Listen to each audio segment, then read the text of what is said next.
An explainer from The Guardian. Reality check. Why has the Southport attack not been declared a terrorist incident? New charges against the suspect have prompted questions over a possible cover-up and put spotlight on contempt laws. Possible cover-up, eh? A possible cover-up. The bloke was making ricin, had an Al-Qaeda training manual in his bedroom and butchered innocent English children. But because they weren't from another imported warring minority group, the state couldn't give a single shite. And when you got upset about it, they went after you, didn't they? They took the kid gloves off. Lucy Connolly is one of thousands of people persecuted by the state for saying what everybody knew was true. The bloke murdering innocent children was a regular at the world-famous snack bar. And all yesterday's attack in Manchester proved was that the government only cares about special foreign groups. Anyway, so I'm going to read you this story just to drive the point home and make sure that none of you have forgotten, and you never will forget, and you never will forgive, the overtly hostile actions of the British state, both Conservative and Labour, and obviously Lib Dems and the SNP and Plaid Cymru and all the rest of them. You only get taken care of in the UK if you're a member of a special little club, and the special little club is a foreign club that you're not in. You're not even the doorman or the shoeshine boy. That's why when they kill your children with impunity, they don't care. They don't care. But if they go and kill a couple of... I mean, I don't want to make light of it, but let's be honest. 2 grown adults getting killed is nowhere near, it's not even in the same ballpark as purposely slaughtering little girls at a Taylor Swift dance class. But the government saw fit to hold a massive press conference, instantly lay the smackdown on the vile terrorist networks that caused it. And then we've had an endless outpouring of condemnation from every MP in the land.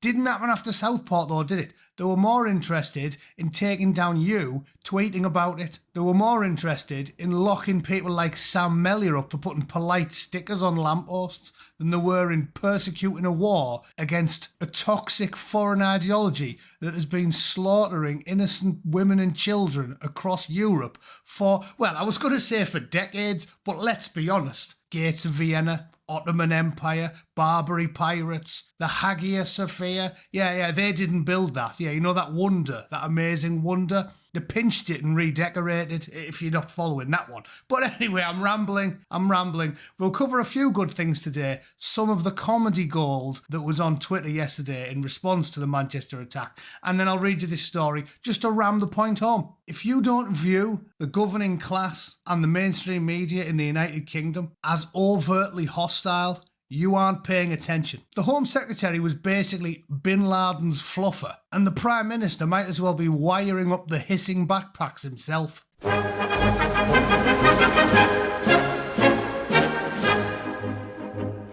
Okay, let's do this one first. This is a beauty. Paul Embry. This is absolutely bizarre. A local councillor tells a TV interviewer that she was born and bred here, then checks herself as if she has said something terrible. And then the interviewer weighs in against her for even saying it. Truly extraordinary. I think people don't want answers about the local white boy who's done this that you are unaware of.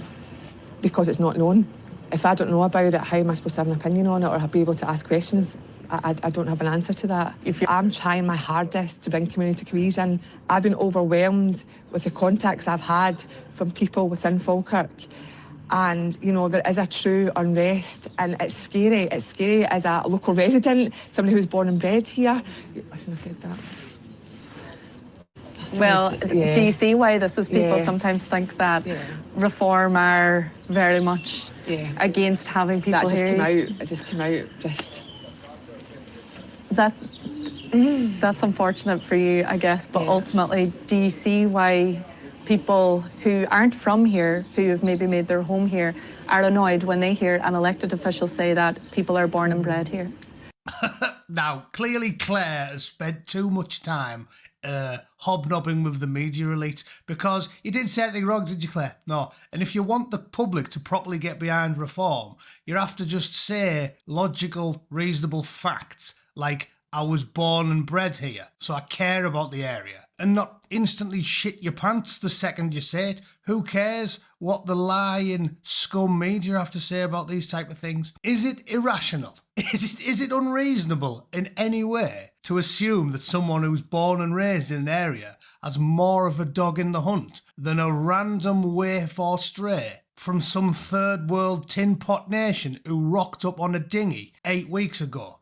Is it? Is that irrational? They tell us themselves. Humza Yousaf, the SNP, the former Scottish Prime Minister, said, "I'm a proud son of the soil of Pakistan."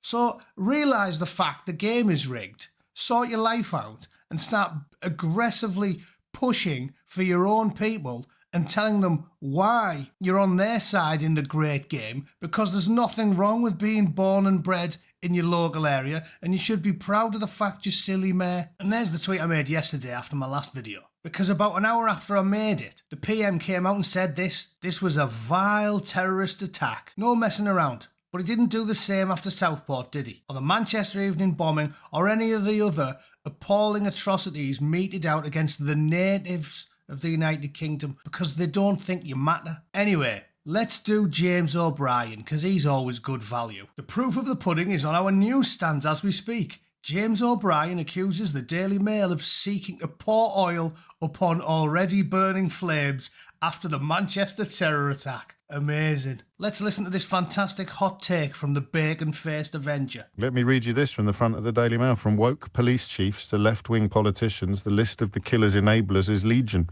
They should have blood on their consciences. My colleagues John Sopel and Emily Maitlis yesterday pointed out that, and David Yelland, the former editor of The Sun of all places, on their Newsagents podcast, pointed out that people on the right of the UK media, how far a right, I suppose is a matter of opinion, would seek to use this to pour terrible amounts, hideous amounts of oil upon already burning flames. And there it is, front page of the best-selling newspaper in the country.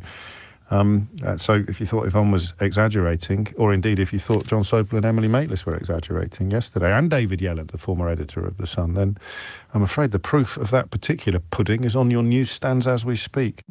Yeah, you know why it's the best-selling newspaper, James? And why nobody listens to your shite? Because they're right and you're wrong. The sales figures should tell you something, shouldn't they? That's how the world works. Capitalism is a meritocracy. Pokemon sold 1 billion copies because the kids liked it. Emily Maitlis and John Sopel talk to each other, you and a few other 100 Guardian readers, and nobody else, because nobody gives two shites what you've got to say about anything. You're always wrong. And again, I don't want to talk about root cause analysis, but the real problem here isn't the Daily Mail talking. It isn't. No. Seeing the pictures of the victims from Southport radicalised, I think it made them start seeing the world in the correct manner, took the blinkers off, but you'd call it radicalised. They weren't radicalised by the Daily Mail's headlines. No. People get angry when they see little girls getting stabbed in the face. People get angry when innocent people going about the business in Manchester get knifed to death by a bloke whose first name was literally Jihad. That was his name, and the British government went, "Oh, that's a nice name for a foreign man." Rudumph, stamped his passport. You couldn't make this stuff up. You couldn't make it up. And then this human spam cube goes on his show and with a straight face blames the Daily Mail for it all. Yeah. The reporters telling us about the killings, the unnecessary, brutal, savage, ridiculous, Bronze Age, pot-bellied, desert midget, epileptic shit for brains. The people telling us about his scribblings and the people who love his big daft book of desert fables are doing all this killing on behalf of and in the name of their big daft holy book. That, as an excellent observation someone made yesterday, and I'm stealing it from now on, it's basically Game of Thrones Bradford, right? That's basically how that book reads. It's just lying, scheming and killing, right? And they love the book and they read it every day. And then when they do as the book commands them to and go knife a few 4B2s, James O'Brien says, "Oh, you know what the real problem is? The Daily Mail." I don't think the jihadi Beatles were reading the Daily Mail. They're not big fans of it. Probably unlikely that Axel Rudu Kanuba was reading the Daily Mail either, or Salman Abedi. or Michael Adewale or whatever his bloody name was that chopped Lee Rigby's head off. It's not the Daily Mail that's the problem, James. It's another publication. Yeah, the aforementioned Game of Thrones Bradford, you thick twat. In fact, shall we do another one? Because this makes me laugh. This made me laugh. He's going to be cancelled by Christmas, and he'll probably be voting reform by 2027. Just think for a moment about how frightened some of our friends and neighbours are, and don't do anything tomorrow that may add to their fear, even if it's not a rational response to what they're seeing. It's the point about the tension that we've been talking about all morning between feelings and facts. Lots of people will tell you, Richard in Manchester put it best, in fact, about how sometimes it feels anti-Semitic to witness things. It's very irresponsible of right-wing politicians, of course, to deliberately claim that anybody marching in support of people in Palestine is somehow a supporter of Hamas, let alone the monster responsible for yesterday's atrocity. But the often very frenzied vocal support for and opposition to what is happening in Gaza and the support for the people there, I just don't think it's too big an ask to say, let's not do it tomorrow. How's that going to go for him? Trying to tell the regulars at the Pally protest, come on, lads, let's have a day off. He's getting cancelled next. This time next week, they'll have it'll be like that Kathy Griffin photo where she's got Trump's head on the front of a magazine. By next week, Zara Sultan will be doing the same pose with Spam Face's napper on the front of the big issue. So I'm loving that, because this is how it goes. J.K. Rowling, lifelong lefty, gives all the money to the Labour Party, agrees with the walk on 9 out of 10 issues, and then the second she goes, maybe we shouldn't put the tattooed skinheads in the women's prisons, they go, oh my God, she's a fascist. Yeah, it's totally moral and reasonable to advocate her getting murdered in the middle of the street. Yeah, and it's liberal and progressive too. Makes loads of sense if you don't think about it. But don't worry, James. The new broad church is the right. And all we'll do is rip the piss out of you for a few weeks, and then we'll let you join reform. So there's a place for you with us, mate. You're just going to have to deal with a bit of gentle ribbing for a couple of weeks first. Let's do Shabsy now, because she does so many U-turns, she's got whiplash. She walks like Frankenstein, her neck is knackered. It's just, her spinal column's fused. It's like a shin bone, because she's got chronic whiplash, okay? Because all she does is spin on her heel constantly, thinking that the mainstream media and Silicon Valley will cover for the left. So therefore, that you can just contradict yourself endlessly, 24/7, and you can appeal to all sides, every argument all at once. Makes loads of sense. Listen to her here, and then I'll just remind you of what her usual proclivities involve. It's unbelievable. First of all, why is she telling me what's un-British? Why? Why is the Palestine activist Pakistani telling me what's un-British? Am I going to fly to China on holiday and tell the Chinese, whoa, hang on, lads. Eating with them sticks isn't very Chinese. Here, you use a knife and fork to eat a shepherd's pie. That's Chinese. Yeah, it's mega Chinese, lads. And I know what's Chinese because I've been here 10 minutes. And furthermore, to the meat of the point, that she's been a hypocritical, obnoxiously outspoken Palestine activist for years. Like all of the regulars at the snack bar, her loyalty is to the global Ummah, her big book of desert fables. Sorry, Game of Thrones Bradford. That is its new name from now on. That is where her loyalty lies. We all know it, and we've got the evidence. Shabsy does so many about turns, she's got whiplash. That's you, isn't it, Shabsy? That's you? You man-faced Hoover beast. I will say, she was still drawing her eyebrows on with a frozen dog shit, but I do think she looks better with a boy's haircut than a Poundland wig stapled onto her head. And let's finish on this story, because I really want to drive the point home. This one's from The Guardian. Haroon Sadiq, so definitely impartial, Haroon, working at The Guardian. And this was shortly after the Southport attacks, where they said the teenager accused of murdering 3 young girls at a Taylor Swift-themed dance club in Southport is facing new charges of possessing a terrorism handbook and producing the deadly poison ricin. And yeah, he was originally charged with the murders of 3 little girls and the attempted murder of 10 other little girls. And riots spread against England amid speculation, wild, crazy speculation that, as usual, it wasn't a plumber called Dave, but a foreigner with 23 syllables in his first name that was responsible for this blatant terrorist attack. But it was still called disinformation for months afterwards. And then this is the good bit. Having initially said the stabbings were not currently being treated as terror-related, lies. They knew it was terror-related. Blatant, brazen lies. Merseyside police on Tuesday charged Rudu Kanubu with possessing a study of Al-Qaeda's training manual and producing ricin, and still didn't declare it a terrorist incident. So what's the truth?